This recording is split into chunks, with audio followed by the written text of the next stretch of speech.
CSK அப்படிங்கிற ஒரு மிகப்பெரிய ஃபோர்ட்ரஸை நீ கிரியேட் பண்ணி வச்சிருக்க. அது என்னது, யாருமே வந்து உன்னுடைய ஹோம் கிரவுண்ட் அடிக்க முடியாதாமே, நீ இன்னும் அவ்வளோ பெரிய ஆளா?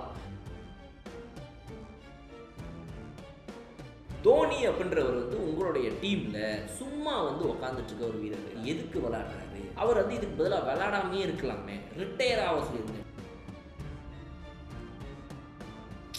என்ன ஒரு டீம் இது, என்ன ஒரு பிரான்ச்சைசி, இது என்ன ஒரு மகேந்திர சிங் தோனி அப்படி.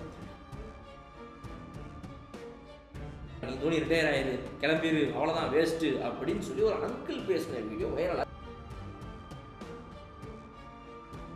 இந்த ரச்சின் ரவீந்திரா பண்ணதே வேஸ்ட்டு, தோனி நான் ஸ்ட்ரைக்கரில் இருக்கிறாரு, போயிட்டு யாராவது 6 அடிச்சு முடிச்சு வைப்பானா, செம்ம காண்டாயிடுச்சு எனக்கு அப்படின்னு இந்த பொண்ணு சொல்கிறாங்க.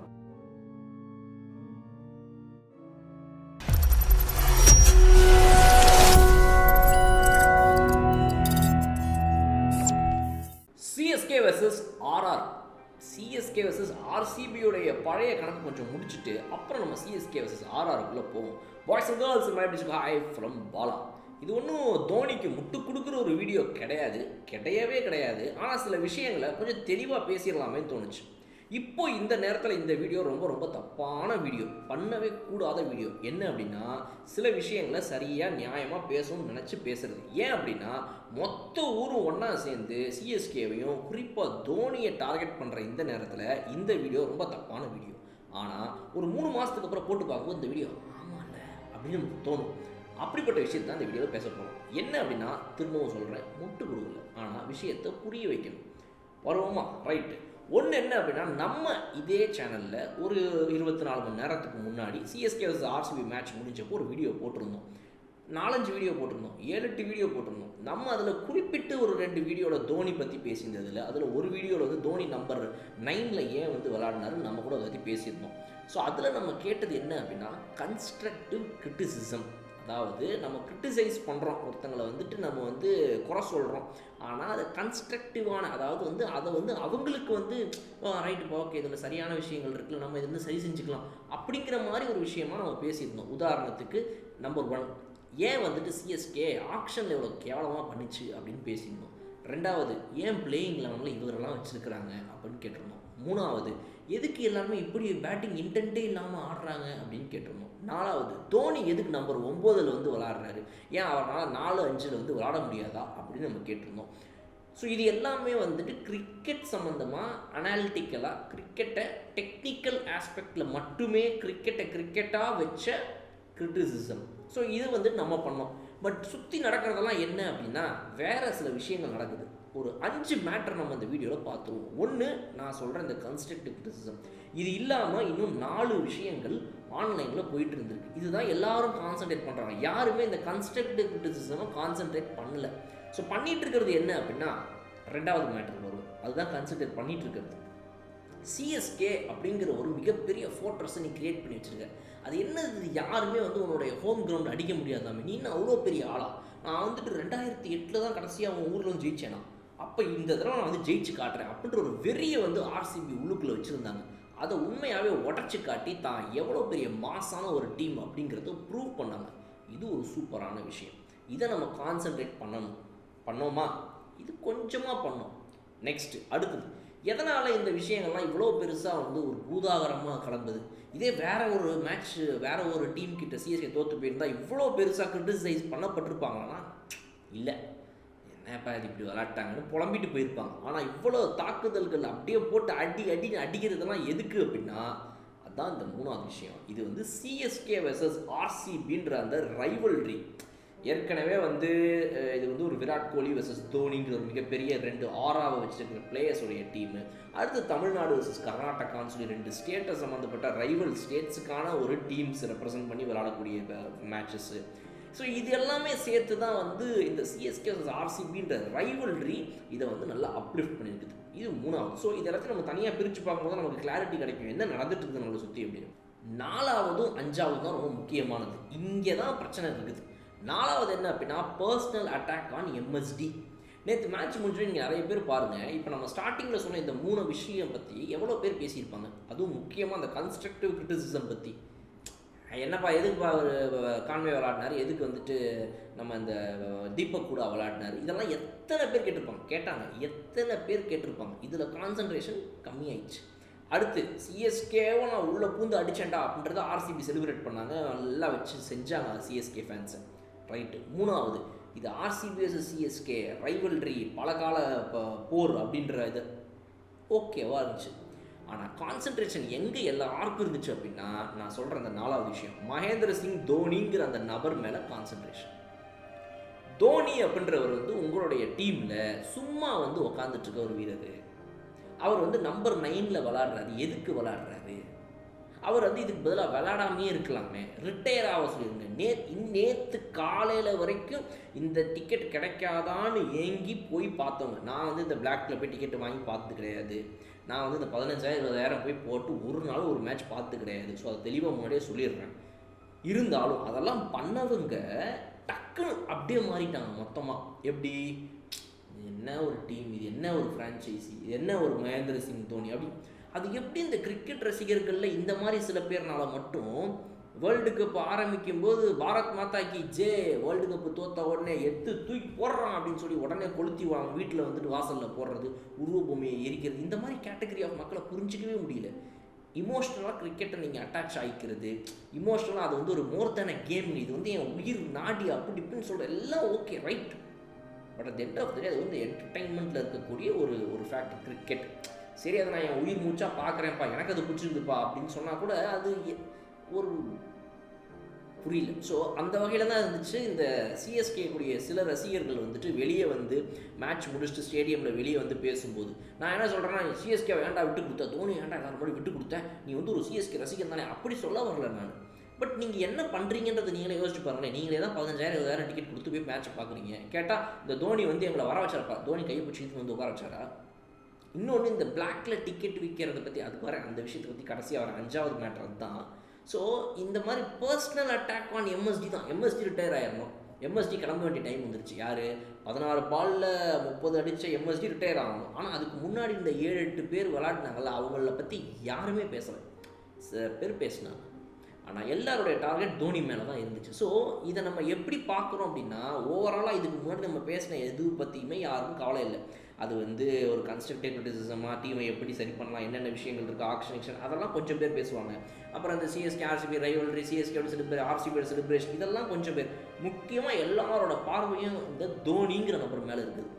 ஏன்னு கேட்டிங்கன்னா, எனக்கு பிடிக்கிறப்பா தோனியை அப்படின்ற அந்த ஒரு கான்செப்டை மட்டுமே வச்சு ரொம்ப நாளாக வன்மத்தை கக்க வெயிட் பண்ணிட்டு இருந்த பல பேர் இதை ஒரு வாய்ப்பாக பயன்படுத்தி, பாத்தியா உன் சொந்த சிஎஸ்கே டீமுடைய ரசிகர்களே வெளியே வந்து கூக்குரலிடுறாங்க, கொப்புளிக்கிறாங்க, புலம்புறாங்க, இன்னுமா நீ இந்த சிஎஸ்கே டீமை நம்ப போகிற, இன்னுமா நீ இந்த மகேந்திர சிங் தோனியை வந்து நம்பர் 9 விளாட வச்சு வேடிக்கை பார்க்க போகிற.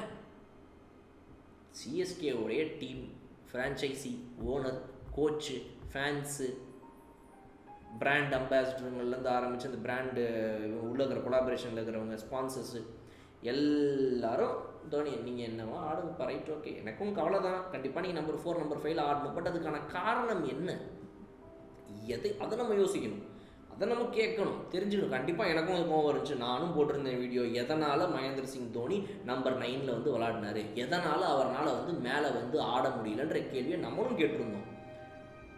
அவருக்கு ஒருவேளை வந்து காலில் பிரச்சனை இருக்குதா, இது என்ன காரணம், எதுக்கு, ஏன் அப்படி பண்ணீங்க, அந்த கேள்வியை கேளுங்க. ஆனால் நேற்று காலையில் வரைக்கும் தோனி உங்களுக்கு ஹீரோ, இன்றைக்கி திடீர்னு சம்மந்தமே இல்லாமல் யார் மேலே கோவத்தை காட்டுறதுன்னு தெரில. நான் 15,000 போட்டு டிக்கெட்டை வாங்கிட்டு போயிட்டேன், இப்போ கோவத்தை நான் அவன் மேலே தான் காட்டுவேன், நீ தோனி ரிட்டையர் ஆயிரு, கிளம்பிடு, அவ்வளோதான், வேஸ்ட்டு அப்படின்னு சொல்லி ஒரு அங்கிள் பேசின வீடியோ வைரல் ஆச்சு. அது எல்லாருமே இப்போ தாண்டா ஒரு சிஎஸ்கே ரசிகன் தெளிவாக பேசியிருக்கான் அப்படின்னு சொன்னாங்க. அதில் அவர் பேசின அந்த கோவம் அது எல்லாத்தையும் நான் ஒத்துக்கிறேன். ஒரே ஒரு விஷயம் தான் அதில் கேட்குறேன். ஒரு விஷயம், அவர் அதில் பேசினது அட்டர் நான்சென்ஸ், தப்பாக பேசியிருந்தார், பிழை அது அவர் பேசினது.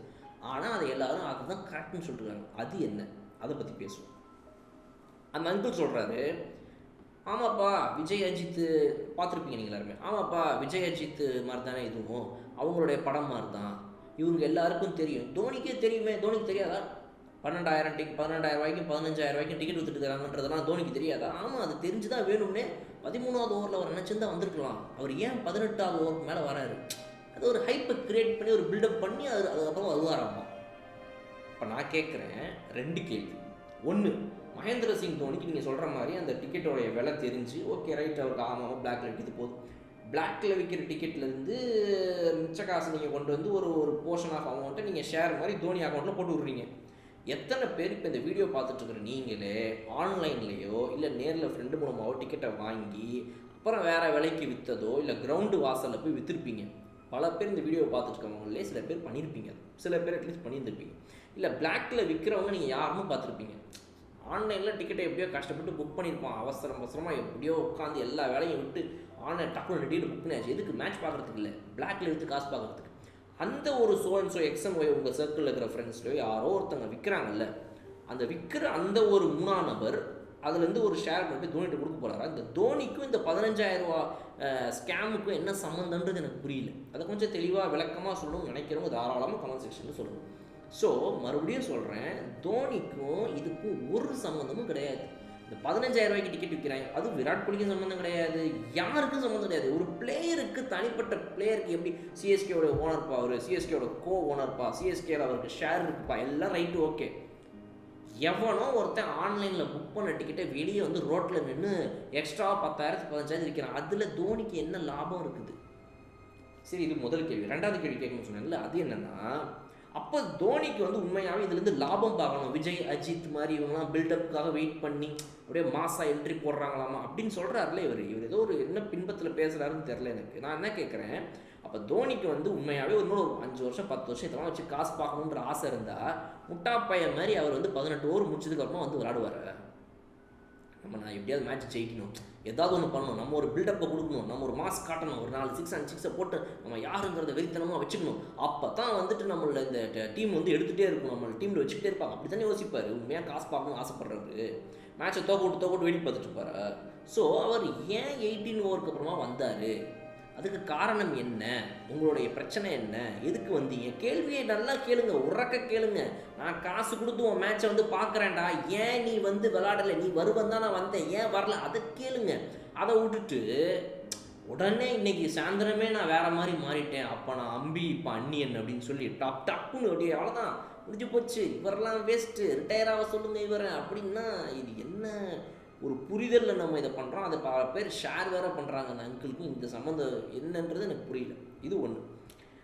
கடைசியாக நான் கேட்கணும்னு வந்தது என்னென்னா, இப்போ இவ்வளோ பேர் வந்துட்டு, அதாவது இந்த சிஎஸ்கேங்கிறத தாண்டி ஆர்சிபிங்கிறத தாண்டி தோனியை மட்டுமே இவ்வளோ பேர் டார்கெட் பண்ணுறாங்களே, அதுக்கு காரணம் என்ன தெரியுமா? சில ரசிகர்கள் அவங்க என்ன பண்ணுறாங்க, ஒரு ஐடல் வர்ஷிப்பாக தோனியை பார்க்குறதோ, ஐடல் வர்ஷிப்பாக அவருக்கு முன்னாடியே வந்து சச்சின் டெண்டுல்கர்லாம் காட் ஆஃப் கிரிக்கெட்னு சொல்லுவாங்க. சச்சின் ஃபேன்ஸ்லாம் நீங்கள் நேரில் யாராவது பார்த்துருக்கீங்க, உங்களோட ஒரு 10 வயசு பெரியவங்களாக இருப்பாங்க, உங்களோட ஒரு 15 வயசு பெரியவங்களாக இருப்பாங்க. அந்த வீடியோ பார்த்துட்டு இருக்கிற நீங்கள் ஒரு வேளை ஒரு 30 வயசுக்குள்ளே இருந்தீங்கன்னா, ஒரு 35 வயசுக்குள்ளே இருந்தீங்கன்னா, உங்களோட ஒரு 10 வயசு பெரியவங்க 15 வயசு பெரியவங்களை போய் பேசுங்க. அவங்க சொல்லுவாங்க சச்சின் எவ்வளோ பெரிய ஐடல், அவங்களுக்கு எவ்வளோ பெரிய ரோல் மாடல், எல்லாமே அதான். இன்றைக்கி எப்படி உங்களுக்கு விராட் கோலியோ, ரோஹித் சர்மாவோ, தோனியோ, ஹார்திக் பாண்டியாவோ, சுப்மன் கில்லோ, அன்னைக்கு அவர் அந்த எல்லா ஜென்ரேஷனுக்குமே அவங்கக்கிட்ட போய் கேளுங்க, அங்கேயும் இருந்துச்சு ஐடல் வர்ஷிப். பட் ஆனால் அதை வந்து ரொம்ப சென்சிபிளாக, அதை வந்து ரொம்ப சரியாக எடுத்துகிட்டு போவாங்க. இப்போ இருக்கிற மாதிரி ஒரு ஐடல் வர்ஷிப்போ இப்போ இருக்கிற மாதிரி ஒரு இதில் வந்து அவங்க கிடையாது. அதுதான் ஒரு பெரிய வித்தியாசம். என்ன நடந்தாலும் சரி எனக்கு தோனி வந்து ஆடணும், என்ன நடந்தாலும் சரி ஜடேஜா அவுட் ஆனால் நான் சந்தோஷமாக கைத்தட்டி சிரிப்பேன், நான் ரொம்ப சந்தோஷமாக குதிப்பேன். இப்படின்னு பண்ணால் யார் தான் அவங்கள கலாய்க்க மாட்டா, யார் தான் அவங்கள வச்சு செய்ய மாட்டா. ஸோ இந்த மாதிரி சில ரசிகர்கள் தான் இங்கே இருக்கிற பெரிய பிரச்சனை. ஸோ ஒரு வர்ஷிப் பண்ணுங்கள், ஐடலாக பாருங்கள், எல்லாம் ரைட்டு, பட் கொஞ்சமாவது சென்சிபிளாக இருக்கணும்ல. அது எனக்கு என்ன ஆனாலும் பரவாயில்லப்பா, எனக்கு தோனி வந்தால் போதும், என் டீம் நாசமாக போனாலும் பரவாயில்ல, எனக்கு வந்து டீம் எக்கிட்டாலும் பரவாயில்ல, நீ என்ன வேணால் பண்ணு, எல்லாம் நல்லா பண்ணாங்க. ஸ்பெஷலாக நீங்கள் கன்சிடர் பண்ணுங்கள். மகேந்திர சிங் தோனி வந்து நான் ஸ்பெஷலாக கன்சிடர் பண்ணுறேன்றது ஓகே. ஆனால் இன்றைக்கி மேட்ச் ஜெயிச்சதுக்கு காரணமே தோனி பண்ண அந்த ஒரு ஸ்டம்பிங் தான். இன்றைக்கி மேட்ச் ஜெயிச்சதுக்கு காரணமே தோனி விளாட்ன அந்த 2 டாட் பால் தான். இப்படின்ற மாதிரி ரொம்ப இன்சென்சிபிளாக போகும்போது அது பார்க்குற மற்ற எல்லாருக்கும் வெறுப்பு வருது, கடுப்பு வருது. எல்லாம் இவங்க பைத்தியக்காரனாக இருப்பாங்க போல இந்த சிஎஸ்கே ரசிகர்கள்னு பொதுவாக முடிச்சு போடுறாங்க. ஆனால் சிஎஸ்கே ரசிகர்கள்லையும் சென்சிபிளாக இல்லாமல் இருக்கிறவங்க இவங்க வெறும் சில பேர் தான் இந்த மாதிரி. இது எல்லா டீம்லையும் இருப்பாங்க. ஆர்சிபியில் இருப்பாங்க. ஏன் ஆர்சிபியில் இன்சென்சிபிளான ஃபேன்ஸ் கிடையாதா? மும்பையில் கிடையாதா? எந்த டீமுக்கு கிடையாது? ஸோ எல்லா டீம்லையும் இருக்கிறாங்க. பட் இந்த தோனியுடைய ஃபேன்ஸ் பண்ணக்கூடிய இந்த விஷயங்கள் ரொம்ப லைம் லைட்டில் வெளியே வருது. காரணம் தோனின்ற அந்த ஐடல், அவர் பின்னாடி இருக்கக்கூடிய பெரிய ஒரு மிகப்பெரிய ஸ்டார்டம். ட்வீட்டு பறக்குது, ட்விட்டர்ஸில் வந்து போட்டு வெளுத்து. எக்ஸ் வலைத்தளத்துக்கு நீங்கள் போனீங்கன்னா அவ்வளோ ட்வீட்டு. அதில் இந்த மாதிரி இதெல்லாம் ஈஸியாக கண்ணில் பட்டுருது. இதுதான் விஷயம். ஸோ அப்போ இன்னும் கேர்ஃபுல்லாக இருக்கணும். இவங்கெல்லாம் வந்து இன்னும் கொஞ்சமாவது வந்து சென்சிபிளாக மாறுறதுக்கு ட்ரை பண்ணணும். இந்த மாதிரி நபர்கள் யார் வந்துட்டு வெளியே வந்து ஒரு பொண்ணு பேசுகிறது வைரல் ஆச்சு first match CSK versus Mi முடிஞ்சோடனே. அந்த பொண்ணு வெளியே வந்து சொல்கிறாங்க, இந்த ரச்சின் ரவீந்திரா பண்ணதே வேஸ்ட்டு, தோனி நான் ஸ்ட்ரைக்கரனில் இருக்கிறாரு, போயிட்டு யாராவது 6 அடிச்சு முடிச்ச போனேன், செம்ம காண்டாயிடுச்சு எனக்கு அப்படின்னு அந்த பொண்ணு சொல்கிறாங்க. போட்டு எல்லாம் கலாய்க்கிறாங்க, தற்கூரி சிஎஸ்கே ஃபேன்ஸ், சிஎஸ்கே ஒரு தற்கூரி ஃபேன்ஸ் கூட்டம் அப்படின்னு. யாரும் தான் சொல்ல மாட்டான் இந்த மாதிரி நீங்கள் பேசுனீங்கன்னா. அப்போது இதை சரி பண்ணாமல், நான் இதுக்கு முன்னாடி சொன்னேன் இல்லையா, தோனி எல்லோரும் தாக்குறாங்க. ஏன் தாக்குறாங்க? நீங்கள் இந்த மாதிரி பண்ணுறனால தான் உங்களை தாக்காமல் தோனியை தாக்குறாங்க. என்ன உங்கள் ஃபேன்ஸ்லாம் அதே பைத்தியக்காரங்களாக இருக்கிறானுங்க அப்படின்னு சொல்லி அவர் மேலே டார்கெட் வருது. ஸோ இதுதான் மொத்த ஐடியா. ஸோ நம்ம டீமை கான்சன்ட்ரேட் பண்ணணும், டீமில் இருக்கக்கூடிய ப்ளஸ் அண்ட் மைனஸ் என்னங்கிறத பேசணும், எது சரியாக ஒர்க் அவுட் ஆகலை, ஏன் தோனி ஃப்ரண்ட்டில் வந்து ஆடலை, இதெல்லாம் நம்ம கேள்விகளாக வைக்கணுமே தவிர நம்ம இன்னுமே இது ஒரே ஒரு நபரை பிடிச்சிக்கிட்டு அவரையே ப்ளஸ்ஸாகவும் கொண்டாடுறது அவரையே மைனஸாகவும் அடிக்கிறது அப்படின்னு பண்ணோம்னா தப்பு அவர் மேலே இருக்கா நம்ம மேலே இருக்கா? அவர் சொன்னாரா என்னை நீங்கள் கொண்டாடுங்கன்னு? விஜய் சொன்னாரா, அஜித் சொன்னாரா, ரஜினி சொன்னாரா? இந்த ஆக்டர்ஸோ இந்த செலிப்ரிட்டிஸும் நீங்கள் செலிப்ரிட்டிஸுங்கிற வார்த்தையை ஏன் வைக்கிறாங்க இங்கே? செலிப்ரேட், நீங்கள் அவங்கள செலிப்ரேட் பண்ணுறீங்க, கொண்டாடுறீங்க நீங்கள் அவங்கள, அதனால் செலிப்ரிட்டிஸ்ன்னு பேர் வருது அவங்களுக்கு. நீங்கள் ஏன் செலிப்ரேட் பண்ணுறீங்க? பண்ணாதீங்க. ஆமாப்பா, ஆமாம் நான் தான் லூஸு, இத்தனை நாள் நான் செலிப்ரேட் பண்ணேங்க, நான் தான் பைத்தியம். ஸோ அதனால் தயவுசெய்து இந்த விஷயத்தை டீவியேட் பண்ணி வேறு மாதிரி எடுத்துகிட்டு போகாமல் இதை வந்து நீங்கள் ஒரு டீமில் என்ன சரி என்ன தவறு எப்படி இது சரி பண்ணலாம் அப்படின்னு அப்படி அனாலிட்டிக்கலாக டெக்னிக்கலாக யோசிச்சா மட்டும்தான் இது அடுத்த கட்டத்துக்கு போகும். அண்ட் ஃபைனல் ரிக்வெஸ்ட் அகைன் இன்னொரு தடவை கேட்டுக்கிறேன், தயவு செய்து இந்த ரச்சின் ரவீந்திரா வந்து ஏன் அவுட் ஆனாலும் திட்டுன அந்த பொண்ணோட முகம் எனக்கு அப்படியே உள்ளுக்குள்ளே நிற்கிது, என்ன பேச்சுனே அது புரியல எனக்கு. ஸோ இந்த மாதிரி ரசிகர்கள் தயவு செய்து கொஞ்சமாக திருந்தி உங்களுடைய சக ரசிகர்களாக இந்த ஃப்ரான்ச்சைசி பின்னாடி வரக்கூடிய ரசிகர்களுடைய பேரை கெடுக்காமல் இருக்கிறதுக்காகவாவது, உங்கள் பேரை காப்பாற்றனாலும் பரவாயில்ல, இதுக்காகவாவது கொஞ்சம் தயவு செய்து இனிமேல் மெனக்கெட்டு பேசுங்க அப்படிங்கிறத சொல்லிவிட்டு இந்த வீடியோவை நான் முடிக்க வேண்டிய நேரம் வந்துருச்சு. ஸோ அதனால் நீங்கள் இதை பற்றின மொத்த ஒரு கமெண்ட்ஸாக என்ன நினைக்கிறீங்க, இதை பற்றின உங்களுடைய கருத்துக்கள் என்ன அப்படிங்கிறத கமெண்ட் செக்ஷனில் சொல்லுங்கள். இன்னொரு சூப்பரான வீடியோலாம் வந்து பார்க்குறேன். அதுவரை விடைபெறுவது உங்கள் பாலம். Okay bye.